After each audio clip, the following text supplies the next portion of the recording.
बिस्मिल्लाहिर्रहमानिर्रहीम। मैं हूँ आम शहरी। आप देखें यूट्यूब चैनल आरिफ हमीद भट्टी। अगर पसंद आए तो सब्सक्राइब करें।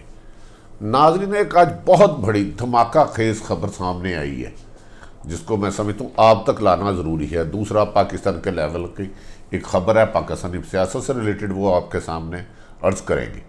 इस खबर से नाज़रीन दुनिया का नक्शा तब्दील होने जा रहा है। गैर मुल्की मीडिया के मुताबिक कल खुफिया तौर पर, नहायत खुफिया तौर पर इसराइल के वज़ीर आज़म नेतन्याहू का सऊदी अरब में खुफिया दौरा किया गया। इस दौरे को रडार पर भी नहीं आने दिया गया। क्या आने वाले दिनों में सऊदी अरब भी इसराइल को तस्लीम करने वाला है? इससे दुनिया का नक्शा तब्दील हो जाएगा और पाकिस्तान की मुश्किलात में बेपनाह इजाफा हो जाएगा, क्योंकि पाकिस्तान की एक ही फैसला है कि जब तक फ़लस्तीन को उनके हकूक़ नहीं मिलते, किसी भी कीमत पर इसराइल को तस्लीम नहीं किया जाएगा। दूसरी तरफ आज तालीमी अदारे बंद कर दिए गए कोरोना की वजह से, मगर PDM बाजिद है लाहौर और मुल्तान का जलसा होगा और इस जलसे में कहा जा रहा है हुकूमत गिरफ्तारियां करेगी और मैदान जंग पंजाब बनने जा रहा है। देखते हैं इसका फातिहा कौन होता है। नाज़रीन, एक अरसा दराज से इसराइल मुसलमान ममालिक पर मजालिम कर रहा है, फ़लस्तीनियों के हकूक़ सलब कर रहा है। इसराइल की दहशतगर्दी से दुनिया आशना है।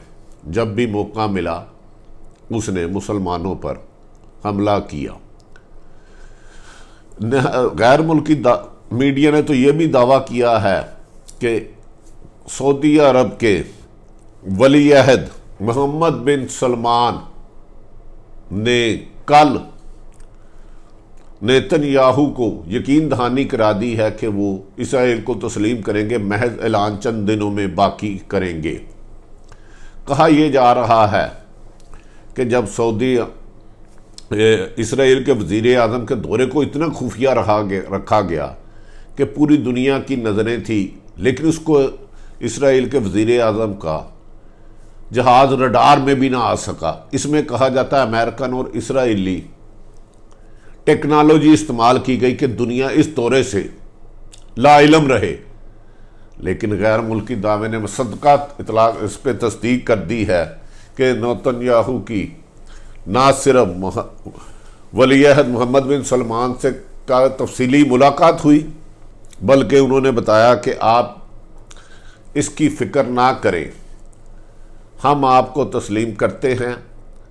ये इसमें मेन रोल कहा जाता है कि अमेरिकन सदर डोनाल्ड ट्रंप का है। इस मुलाकात में दूसरा अहम ऐलान उस वक्त सामने आया जब गैर मुल्की मीडिया भी हैरान रह गया कि इसमें अमेरिकी वज़ीर ख़ारजा माइक पोम्पियो भी मौजूद थे और कहा जा रहा है कि अमेरिका ने इसमें सालिसी का किरदार अदा किया।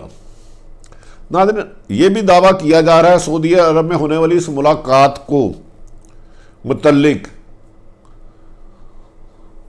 दीगर इस्लामी ममालिक को भी इल्म था।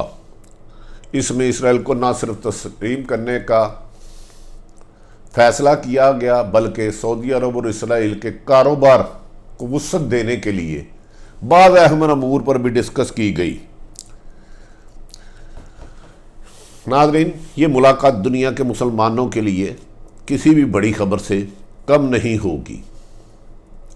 याद रहे कि फ़लस्तीन की अवाम अरसा दराज से कुर्बानियाँ दे रही हैं। अगर इसराइल को सऊदी अरब तस्लीम करता है तो बैतुल मुक़द्दस मुसलमानों का ताहयात इसराइल के दरमियान रहेगा और उसको आज़ादी नहीं मिल सकेगी। इससे पहले सऊदी अरब को ने कहा था कि हम किसी कीमत पर इसराइल को तस्लीम नहीं करेंगे। मौजूदा वली अहद के वालिद सलमान बिन अब्दुल अजीज़ कह चुके थे जब तक फ़लस्तीन की अवाम की ख्वाहिश के मुताबिक इस मसाइल का हल ना निकाला गया, मुसलमानों का बैतुल मुक़द्दस को आज़ाद मुकम्मल तौर पर ना किया गया, उस वक़्त तक इसराइल को तस्लीम करना मुमकिन नहीं, लेकिन उनके बेटे साहबजादे मोहम्मद बिन सलमान ने अपने वालिद और दुनिया के मुसलमानों की उम्मीदों के बरखिलाफ ये फ़ैसला कर लिया। इससे कबल चंद अरसा कबल यूएई, बहरीन और एक दो और ममालिक सूडान इसराइल को तस्लीम कर चुके हैं। नाज़रीन, इस सऊदी अरब के इसराइल अगर तस्लीम करता है तो पाकिस्तान पर दबाव बेइंतहा बढ़ जाएगा कि पाकिस्तान उसके बाद इस खित्ते में इस खित्ते में सुपर पावर है, वाहिद एटमी पावर है जो इसराइल को तस्लीम नहीं कर रही। तुर्की, ईरान, इन पे प्रेशर डाला जाएगा। पाकिस्तान पर दबाव कुछ अरसे से यूएई इस तरह डाल रहा है कि वहाँ पर मेहनत मजदूरी और कारोबार करने वाले पाकिस्तानियों को बाहर निकाला जा रहा है जबरन। तकरीबन अगर सऊदी अरब मुसलमानों के साथ पाकिस्तानी को बाहर निकालता है तो कम व बेशतर 30 लाख के करीब पाकिस्तानी बेरोज़गार हो सकते हैं। लेकिन इस खबर के बाद लगता है कि अमेरिका के बेटे डोनाल्ड ट्रंप के दामाद की दोस्ती और मोहम्मद बिन सलमान की दोस्ती ने वो फ़ैसला करवा दिया जो साल हाँ साल की जंगों के बावजूद भी नहीं हो सका। इस फैसले के असरात खित्ते पे क्या पड़ते हैं ये तो आने वाले दिनों में बात करेंगे। बहरहाल लगता है कि आने वाले दिनों में पाकिस्तान के लिए आजमाइश भी ज़्यादा होगी। लेकिन कहा जा रहा है पिछले दिनों में वज़ीर आज़म पाकिस्तान इमरान खान साहब ने कहा था, मेरा ज़मीर ही गवारा नहीं करता, मैं अल्हम्दुलिल्लाह एक मुसलमान हूँ, मैं इसराइल को किसी भी सूरत तस्लीम नहीं करूँगा। इसके बाद पाकिस्तान पर मज़ीद पाबंदियों का ख़दशा है, किसी भी तरीके से पाकिस्तानियों को तंग किया जा सकता है। दूसरी अहम तरीन ख़बर नाज़रीन, आप जानते हैं कि कल साबिक़ वज़ीर आज़म नवाज़ शरीफ की वालदा शमीम अख्तर साहबा इंतकाल कर गई। कहा जा रहा है कि उनकी मैयत आने वाले 2-3 दिनों में पाकिस्तान भेजी जाएगी, लेकिन शमीम अख्तर के साहबजादे मोहतरम साबिक़ वज़ीर आज़म नवाज़ शरीफ, पोते हुसैन और हसन उस मैयत के साथ नहीं आएंगे। याद रहे कि मियाँ शरीफ की तदफीन के वक़्त नवाज़ शरीफ और शहबाज शरीफ भी नहीं थे। नाज़रीन, पाकिस्तान में कोरोना वायरस की वजह से और बाद वजूहात की वजह से आज सर्दियों की स्कूलों में छुट्टियां कर दी गई हैं।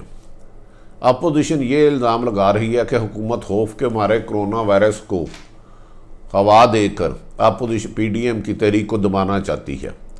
पीडीएम के जलसे तो हो चुके, कल पेशावर का जलसा यकीनन एक अच्छा जलसा नहीं था। अब लाड़काना के बाद 26 के बाद कहा जा रहा है कि पंजाब में जलसे होंगे, मुल्तान और लाहौर में, और इसको इंतज़ामिया ने बाज़ोर ताकत रोकने की फ़ैसला कर लिया है। क्या आने वाले दिनों में लाहौर, मुल्तान और पंजाब हुकूमत और पीडीएम के दरमियान मैदान जंग बनने जा रहा है? इसमें गिरफ्तारियों के अलावा जलाओ घराओ, तोड़ फोड़ और मुल्की सियासत के आने वाले दिनों का तयन होगा, क्योंकि पीडीएम बाज़िद है कि जनवरी में ये हुकूमत चले जाएगी। और मौलाना फजलुर रहमान ने तो यहाँ कह दिया है कि हमने हुकूमत से जंग शुरू कर दिया और इनको छोड़ना गुनाह कबीरा होगा। जबकि वज़ीर आज़म पाकिस्तान कहते हैं कि दुनिया की जो मर्जी ताकत आ जाए, एनआरओ नहीं दूंगा और मेरे 5 साल पूरे होंगे। आने वाले वक्त दुनिया और पाकिस्तान के लिए अहम होंगे। नाज़रीन, आखिरी चंद बातें आपसे करने लगी हैं। आप जानते हैं कोरोना वायरस से पाकिस्तान की इकानमी तबाहाली के करीब पहुँच चुकी थी और दुनिया भर में कोरोना का नुकसान पाकिस्तान से कम हुआ था। यहाँ केसेस भी कम आए, अमवात भी ज़्यादा हुई। लेकिन पिछले 2 वीक से पाकिस्तान में केसेस की तादाद बेगुनाह ज़्यादा हो गई और हलाकतों में तादाद ज़्यादा हो गई। दुनिया भर में लॉकडाउन कर दिया गया। वज़ीर आज़म इमरान खान माजी में मुकम्मल लॉकडाउन के हक़ में नहीं थे, लेकिन अपोजिशन की जमातें पीडीएम अनोखा लाडला, खेलने को महंगे चांद, एक तरफ इकानमी की बदहाली, दूसरी तरफ कोरोना की तबाही, हस्पतालों में बढ़ते रश, कब्रिस्तानों में बढ़ते लाशें। लेकिन अपोजिशन और पीडीएम बाज़िद है कि वो जल्द से जुलूस करेंगे। जल्द से जुलूस से हुकूमत का कहना है कि इस हद तक कोरोना फैल सकता है कि पाकिस्तान में मुकम्मल लॉकडाउन कर दे, जिससे फिर दोबारा महंगाई अरूज पर आएगी, इकानमी टोटली तौर पर बंद हो जाएगी। क्या हम देखते हैं कि आने वाले दिनों में हुकूमत और अपोजिशन इस कोरोना के मुश्किल वक्त में, जब पाकिस्तान की इकानमी तबाही में है, मिडल ईस्ट से लोगों को वापस भेजा जा रहा है, टकराव की बजाय बैठते हैं, वरना याद रख लें कि आने वाले दिन पाकिस्तान ज़्यादा आजमाइश के लिए होंगे। पाकिस्तान की मुश्किलात में इजाफा हो सकता है। अपोजिशन को चाहिए कि इन हालात में एक ज़िद और हट धर्मी की बजाय मुल्की अवाम, कौम, अपनी अवाम, जिस अवाम का वो नाम लेते हैं, उनकी बेहतरी के लिए लड़ाई झगड़े से और एहतजाज से परहेज़ करें। जैसे ही कोरोना वायरस से निजात मिलती है तो फिर अपनी तहरीक को जितनी तेज़ी मर्जी से चलाएं। ताहम वज़ीर आज़म और अपोजिशन दोनों इस वक्त जोश में, गुस्से में एक दूसरे के खिलाफ पंजा आज़मा है। देखते हैं आने वाले वक्त में कामयाबी किसको मिलती है। नाज़रीन, अपने इर्द गिर्द रहने वालों का, खुशियों का ख्याल रखें, किसी की तकलीफ़ ना दें। अगर हो सके तो आरिफ हमीद भट्टी का यूट्यूब चैनल सब्सक्राइब करें। पाकिस्तान जिंदाबाद।